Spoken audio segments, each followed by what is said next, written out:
우리가 하나님은 과연 살아계신가 의심이 들 때가 있습니다. 또 불신자들이 너희 하나님이 정말 살아계시냐 조롱할 때가 있어요. 저 같은 은사를 가진 사역자들은 늘 약간 불안이 있는 것이 하나님 나라를 떠나시면 어떨까 이런 걱정을 합니다. 어제 아주 기쁜 전화가 나왔어요. 여러분도 아마 기억하실 거예요. 우리 집회 때 가끔 오셨던 어느 집사님인데 그 가정의 문제죠. 그분이 처음에 왔을 때 그 아버지가 제가 볼 때는 암이 있을 수가 있었어요. 영적으로 보니까. 그래가지고 빨리 병원에 진단 받으세요. 그랬더니 이분이 안 갔어요. 아버지를 괜찮다고 그러니까 건강하다고 그러니까. 근데 얼마 뒤에 앉아서 갔더니 암이 이미 말기가 돼가지고 돌아가셨습니다. 근데 그 다음에 또 왔어요. 또 어머니 이름으로 이렇게 헌금을 했는데 내가 또 빨리 이분도 병원에 모시고 왔어요. 역시 마찬가지예요. 제가 영으로 느끼는 게 있잖아요. 이렇게 진짜 이제는 놀래가지고 갔더니 또 암이 위암 초기가 발견돼서 수술하고 그분 지금 건강하십니다. 또 가정의 문제가 여러분 아실 거야. 뭐 자세히는 않겠습니다. 또 방송 듣는 분도 있으니까 그 아내의 문제, 자녀의 문제 뭐 이렇게 결과 상태에서 아주 어려운 상태에 있었던 몇 년간 힘든 분이었는데 진짜 하나님께 어느 날 예언이 나갔잖아요. 자녀가 아들이 돌아올 거라고. 근데 놀라운 것은 아들이 찬송하다가 집에서 방언이 열려가지고 그것 때문에 아버지 돌아왔어요. 남은 게 이제 아내인데 전혀 불가능하게 보였어요. 이렇게 상황이. 그러나 어느 날 또 좋은 일이 나가서 아내 돌아올 거라고 이번에 그분이 소식을 전해왔어요. 아내도 돌아왔답니다. 그게 몇 년 만입니까 지금? 한 15년 됐나요? 20년 안 됐을 거고 15년? 네. 기적 같은 일이에요. 그래서 그분이 이제 또 이제 형편이 약간 이제 어려움이 있으니까 이분이 김 목사님이 한번 상담을 받아보시라고 하니까 전화를 주셨는데 그래서 제가 이제 그 가족 이름을 다 이렇게 전화로 불러주셔서 오지 말라 그랬어요. 원래 와야 되는데 코로나 때 그러니까. 그래서 이제 그 어떤 가족 기도하는데 이분은 심장을 공격하는 흑암이 보입니다. 늘 한자의 예언이지 않습니까? 어떨 당신 둘러 마귀가 좀 잡고 있습니다. 이렇게 처음에는 뭐 괜찮다고 건강하다고 그러더라고요. 근데 나중에 보니까 그의 아버지가 심장마비로 익사에 돌아가셨습니다. 또 이제 본인인가 누군가도 기도하는데 때부터 암이 보여요. 한 분도 자기 친척인데 뭐 가까운 분인데 보니까 역시 가슴에 어두움이 보이는데 이분도 암을 조심해야 돼. 그랬더니 이분은 석회질이라고 그러죠. 그 사람은 김 목사님이 데리고 왔어요. 데리고 온 분이 뭐는 섞었네. 어제 또 와서 오셨는데 다른 분 오셨는데 그분이었고 이분은 암이 보여서 누가 집안에 이렇게 유방암 같은 암 걸리신 분이 어머니가 돌아가셨대요. 여러분 제가 이제 예언할 때 보면은 그걸 어떤 사람은 가계는 저주라고 하는데 꼭 그렇게 하면 말할 수 없는 게 영으로 보면 그렇게 말할 수 있죠. 그러나 의학적으로 DNA와 관계된 것이죠. 여러분. 어느 분이 약하다는 얘기죠. 그래서 어떤 상황이 안 좋은 그 발발하게 되는 거 아니겠어요? 그래서 예언을 이렇게 하면서 우리 흔히 말하는 그날 막 영이 이렇게 살아있는 것처럼 예언이 잘 되는 거예요. 그래서 이제 우리 산모가 옆에 있다가 여보, 그랬어요. 당신 살아있네 하세요. 그래서 그런데 살아있네. 오늘은 잘 되네. 그러면서 느끼는 게 뭐냐? 바로 우리가 침체되었을 때, 실패했을 때, 자 원수들이 우리를 조롱합니다. 너희 하나님이 살아계시냐? 또 본인은 어떻게 생각해? 하나님 날 떠나셨나? 내가 버림받았나? 이런 생각을 하잖아요. 저는 그걸 수도 없이 많이 이렇게 경험합니다. 부흥에 나갈 때마다 어릴 때는 항상 오랫병이 그거였다고 했잖아요. 오늘 이번 집회 가면 과연 하나님 역사하실까? 내 예언은 과연 정확히 할 수 있을까? 예언자는 예언이 정확했을 거 아니에요. 그래서 고민하는데 오늘 그런 얘기예요. 자, 법궤를 빼앗겠다는 것은 그 이가봇이라고 있잖아요. 하나님 영광이 떠났고 그냥 버렸다 이거예요. 버려버렸다 이겁니다. 그러니까 그 전쟁에서 승리한 블레셋은 기후고 만장이 난리가 난 거예요. 자, 이것을 영적으로 자기들이 해석합니다. 누구의 신이 더 세다는 겁니다. 자, 블레셋의 다곤, 이스라엘의 여호와 하나님. 누가 세다는 거예요? 지금 분명히 여호와가 패한 거 아닙니까? 복궤를 빼앗겼으니까. 하나님 영광이 슈키나 영광이 머무는 가장 위대한 그 지성소의 성물 그 법궤를 빼앗겼으니까 말할 것도 없는 거 아니에요? 기고만장에서 그 법궤를 다곤 신전이 딱 갖다 놓은 거예요. 그건 뭡니까? 다곤 신이여 당신이 위대하십니다. 누구보다? 야훼 신보다 당신이 야훼를 쳤습니다. 그 소리가 승리한 거니까 예물로 받으시옵소서 갖다 놓은 거예요. 그리고 하룻밤 자고 났는데 엥? 아니 아침에 문을 열어봤더니 이 다곤 신상이 여호와 법궤 앞에 납작 쓰러져 가지고 얼굴을 당기고 누워 있는 거예요. 이 뭐야? 이거 어떻게 된 거야? 어? 그걸 세워놨습니다. 다음 날 또 가봤더니 이제는 납작 엎드린 것이 아니라 엎드린 다음에 대가리가 목이 잘리고 팔다리가 잘린 상태에 문턱에 넘어져 있는 거예요. 이게 다 의미가 있는 거예요, 여러분요. 그래서 하나님께서 당신의 영광과 능력을 나타냈지 않습니까? 야 이놈들아, 너희 다곤신이 세서 그런 게 아니야. 내가 이스라엘을 징계하면서 버렸기 때문에 그런 거지. 착각하지 마라. 나는 살아있다. 할렐루야. I'm alive. 나는 살아있어. 그걸 보여준 거거든요. 더 깨달아야 되지 않겠어요? 브레스는 그게 아니구나. 근데 깨달을 수가 없는 거죠. 그래서 결국은 그 다곤 신상이 다 목 잘리고 팔다 잘려버린 거예요. 그게 머리는 생각이요, 팔다리는 행동 아닙니까? 모든 것을 하나님께서 다 잘라버렸다 이거예요. 막아버렸다 그 뜻입니다. 그러니까 이것은 게임이 안 된다는 거예요, 여러분. 그리고 그 문턱이라는 걸 강조해 놨는데 당시 사람들은 귀신이 문턱이 있다고 생각해. 자기 신들이 문턱에 그 끝까지 다 밟고 있는 거예요. 하나님께서 이렇게 밖에 만든 거예요. 완벽한 하나님의 살아계심과 승리를 보여준 겁니다. 너는 우상덩어리에 불과해. 네. 그뿐이 아닙니다. 나중에 지금은 우리가 말하는 이제 패스트라고 보는 겁니다. 쥐가 옮기는 병이라고. 여기 보니까 금으로 만든 쥐를 만들잖아요. 그래서 뭐 독종이 생기면 헐고, 그래서 그 병이 번지기 시작해 사람이 죽어나가기 시작합니다. 그러자 그 나라에도 예언자가 무당들이 있잖아요. 이게 어디서 오는 건 아니고, 그러니까 이건 분명히 저 이스라엘의 신 여호와께서 분노한 것이다. 그럼 어떻게 해야 돼? 어떻게 그 신을 달래야지. 그래서 여기 보니까 금으로 쥐 모양도 만들고 뭐 독종을 만들어 가지고 그것을 여호와께 바치고 그 법궤를 다시 돌려주자. 자, 재밌지 않습니까? 누구에게는 하나님께서 복이 되잖아요, 그죠? 제발 하나님 오시옵소서, 내게 임하시옵소서 하는 사람 있잖아요. 우리는 늘 성령이여 하나님이 오시옵소서 그렇게 기도합니다. 하나님의 임재를 우리는 기뻐하죠. 왜? 임재 없이는 못 살아. 할렐루야. 아멘. 임재 없이는 못 살아. 그 기름 부음 없이는 못 살아. 하나님 없이는 못 살아. 예수님 없이는 못 살아. 그렇게 살잖아요. 근데 걸거치는 사람, 걸거치는 민족들은요, 예수님이 정말 걸거쳐요. 제발 떠나가야 돼. 떠나가야 번성하는 거예요, 그 사람들은. 그죠? 그리고 그 사람은 술 마셔야 돼. 하나님이 싫어하는 걸 해야 그 사람들은 복을 받는 거예요. 근데 그 사람들 어쨌든 번성하는 것처럼 보이잖아요. 그러면 거기에 그 사람들은 하나님 없다고 생각합니다. 이게 바로 생각의 차이예요. 바로 하나님 믿는 백성과 믿지 않는 사람의 생각의 차이입니다. 이게 고난을 받았을 때 마찬가지예요. 때때로 하나님 징계가 임했을 때 불신자들은요, 멍청한 사람들은 하나님, 기독교 신은 없다고 생각하는 거예요. 지금 교회가 집회됐을 때 많은 불신자들이 그렇게 생각할 거예요. 야, 기독교는 끝났어. 교회는 끝났어. 하나님이 떠났어. 아니면 하나님이 안 계셔. 아니면 불교가 더 세. 이렇게 생각하지 않겠어요?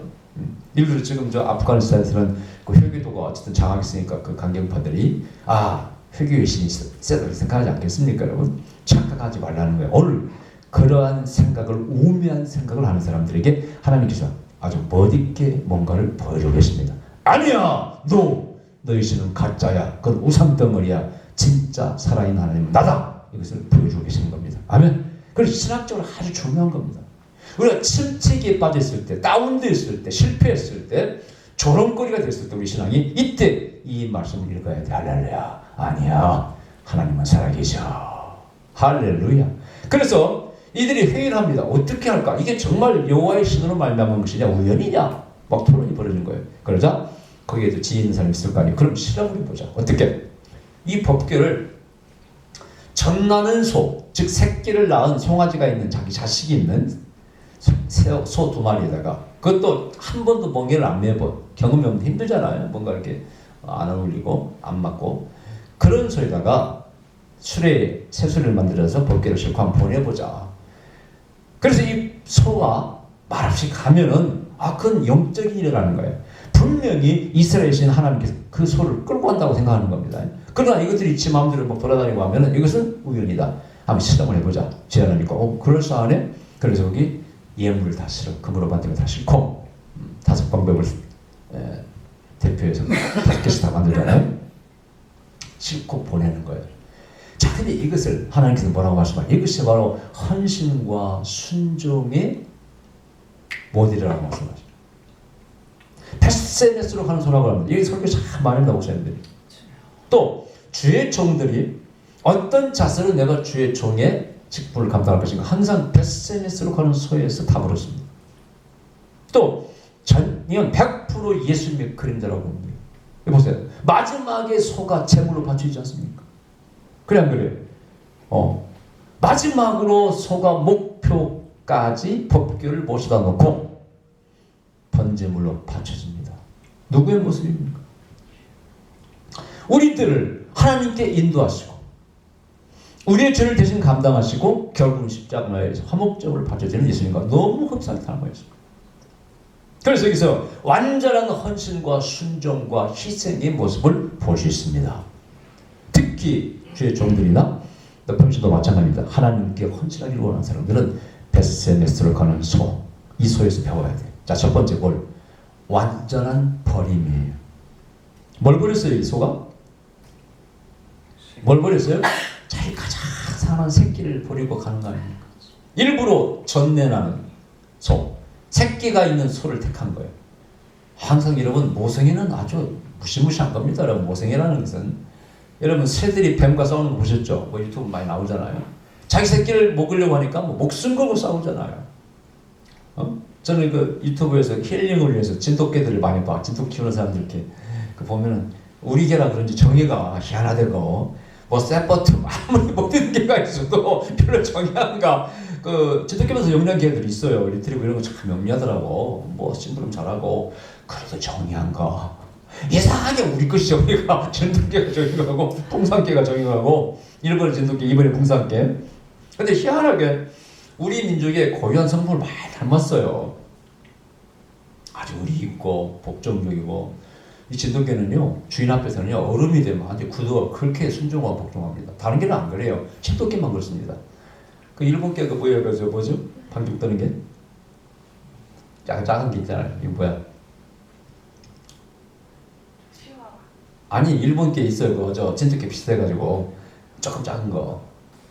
아주 그 이름 귀여워 장난도 뭐랄까 하여튼 있는데 그거하고 진돗개를 비교하잖아요. 그게는요 오도망정을 들어 일본 사람 닮아서 하얗고 가벼운 그 전형적인 일본 사람 모습이에요. 그 진돗개는요 주인만 딱 앞에 오라고 하잖아요. 그런데 몸둘 바를 몰라요. 진돗개 주인 앞에서. 참 신기하더라고. 그 세뱃하고 다른 개하고 달라. 그렇게 참 진돗개는 몸둘 바를 몰라. 그러면서도 개성이 강해. 지 맘대로 또 움직여. 어떨 땐 보면은 주인이라고 말 듣는 게 아니고 자기가 판단해서 자기가 움직입니다. 그러니까 뭐 가져라 이런 건 잘 안 해. 자기가 분위기 파고 주인의 마음을 다 읽어요. 이 진돗개는. 싸울 때는 주인 지키는 건 막 용맹하게 싸웁니다. 목숨 걸고 싸우는 진돗개는. 다른 개도 그런 게도 많이 있지만 그래서 보는데 내가 머리다 지금 갑자기 이름 안 들어 이겁니다. 나이 먹은 친구인데 뭘 이래라 그 얘기한 거야. 그 새끼. 이제 그렇게 진돗개가 주인에게 복종하잖아요. 자기 새끼를 낳으면은요 주인에서 만져보려고 하잖아요. 보면 뭔가 꺼리는 눈치를 줘요. 내 새끼 만지지 말라는. 아무리 진돗개가 복종을 잘해도 그래도 만지긴 해요. 물진 않는데 뭔가 자기 새끼 만지면은요 얼른 갖다 놓고 갖다 놓고 그걸 보면서 야 참 그 모성애가 참 그렇구나. 그리고 자기 새끼 그냥 다 핥아주고 하는 거 보면은 그러니까 이 소도 마찬가지입니다.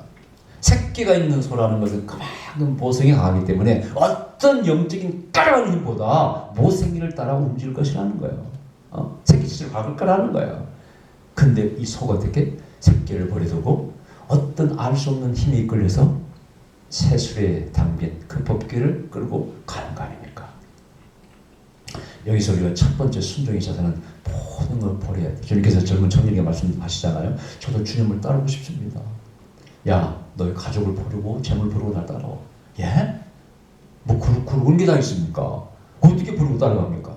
그러나 네가 하려고 하는 글, 네가 날 따른다는 것은 가장 고귀한 일이라는 거예요. 예? 때로는 가족을 부양하고 부모를 모시는 것보다 더 고귀한 일이라는 거예요. 여러분 그게 모든 분야에서 해당되는 건 아닙니다. 그러나 복음을 전하기 위해서 낯설고 물서는 다른 민족에게 아프리카야 이 아시아 이 목사님 나라에 왔던 분들은 다 그런 사람들이었어요. 자기가 누릴 수 있는 부귀영화 풋풋한 그 아주 아기자기한 그런 사랑들 가족의 해피한 어떤 그런 것들 다 버리고 온 사람들이에요. 저 어디야 우리 양 어디지 그 외국인 선교사 묻어 있는 곳이 양 무슨 양화진 거기 가보세요. 뛰어난 사람들이에요. 자기 나라에서 의과대학 수석 역사상 최고의 점수를 기록했던 사람이 자기의 젊음을 이 나라에 와서 헌신하고 나중에 순교하지 않습니까? 뭐 우리 장로교 조상도 언도도 마찬가지지만 여성교사님 아펜젤라 감리교 목사님도 선교가다가 배가 이게 침몰했는데 자기는 살 수 있었음에도 불구하고 다른 사람 구하다가 돌아가신 분이 아펜젤라 선교사님. 그러니까 이런 것을 정말 할 수 있는 그런 열심과 충성심을 갖출 수 있는 사람이 주의 종으로 쓰임받을 수 있다는 겁니다. 너는 너의 가족까지도 떠날 수 있어. 그 혈연, 그 모성에 들어는 그런 형제의 끝까지 때로는 뭐 배반하는 게 아니죠. 진리를 위해서 나의 나라를 위해서 나를 위해서 그걸 버리고 따라할 수 있냐? 베드로에게 말씀하셨다. 너 그물을 던져, 배도 던지고 잡은 공도 던지고 나를 따라올 수 있느냐? 그것보다 이 복음이 내가 더 가치 있느냐? 더 사랑하느냐? 바로 그 답을 주고 있습니다. 두 번째, 멍에 매지 않은 이게 경험이 없어. 여러분 멍에가 이 소들이 멍에를 매잖아요. 여기가 막 흉터가 생깁니다. 얼마나 아프겠어요. 생각해 보세요. 그 멍에를 처음 맨다는 건 너무 힘들다는 거예요.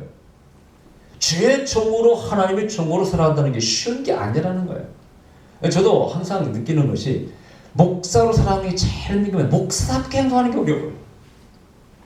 저는 항상 이 내처럼 자연스러운 걸 좋아하는 사람이거든요. 말도 그냥 자연스럽게 하고 그런 게 좋아하는데 예 형제님, 자매님 그렇게 말하는 주의 종들은 부럽더라고요. 어떻게 저렇게 하는가? 나는 그렇게 못하거든 잘해요. 자연스럽게 대화를 나누지. 그래서 맞자는 목사라는 옷을 입을 때 참 불편하더라고요. 거기다가 우리는 또 끊어야 되잖아요. 술, 담배 끊어야 되고 뭘 끊어야 되잖아요. 세상이 좋아하는 것도 끊어야 돼. 잡기도 끊고 다 끊어야 되지 않습니까? 너희들 뭐 싸우고 싶어도 못 싸우는 거 아니에요, 우리는. 저도 항상 다짐해. 누가 나를 때리면 나는 무조건 맞으리라. 늘 다짐하면 제가 싸움을 잘하기 때문에 그들 막 폭발하는 게 있어가지고 그걸 다 말로 이제 누가 나를 때리면 첫째는 피하고 첫째는 안 맞으니까 피하고 두 번째는 할 수 없으면 내가 맞으리라. 절대 맞아. 왜냐면 한 번 사람을 패면 그 뒤에 항상 사람 팬 목사라고 꼬리뼈가 용을 닦아내기 때문에 절대 안 되거든요. 차라리 맞으면 성자라 그러지.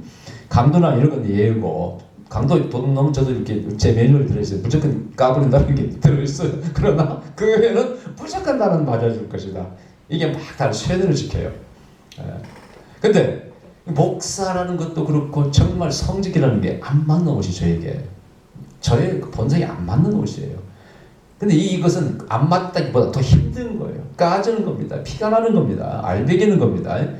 때로는 경제 어려움, 어려움, 어떤 어려움 많이 우리에게 대준다 그런 얘기입니다. 그걸 감수하라. 그리고 그 길을 걸어가야 돼. 자, 그 다음에 어디로? 그 목표, 방향성이 항상 하나님을 향해 나아가야 돼. 재밌는 것은 여기 참 의미가 있어요. 목적지가 어디라고 되어 있어요? 여기 같은 멈췄던 곳이 여호수아의 밭에는 돌 옆에 하필 왜 여호수아가 나오는지 모르겠습니다. 나는 이걸 갖다 의미 있게 생각합니다. 왜냐면 여호수아는 사실은 예수님 이름과 똑같다고 그랬지 않습니까? 여호와는 구원이시다. 근데 이것은 우리가 조금 확대해서 가면 하나님을 향해서 나아가는 것이고 하나님께서 정하신 그 목표를 향해서 나아가는 것이고 또 하나는 우리의 구원을 향해서 나아가는 거고 할렐루야. 우리의 신앙의 방향이 첫째는 하나님 아닙니까? 그죠? 또 하나가 하나님의 주신 구원 아닙니까? 또 하나가 데스티네이션 사명 아닙니까? 우리 모든 주의 종들이나 성도들은 하나님이 주신 사명 안에 나가야 돼요. 거기에 물론 하나님이 계시고 구원들이 다 있습니다만 묵묵히 그 목표를 향해서 나아가야 되지 않습니까? 그걸 정확히 이 베스미스에 가는 소가 보여주고 있지 않습니까? 그리고 갔습니다. 가슴 돌려보내지. 고생했다고 따뜻거리고 돌려보내지. 새끼가 좀 기다리고 있잖아요. 불쌍하잖아요. 돌이상 물상 그게 맞잖아요.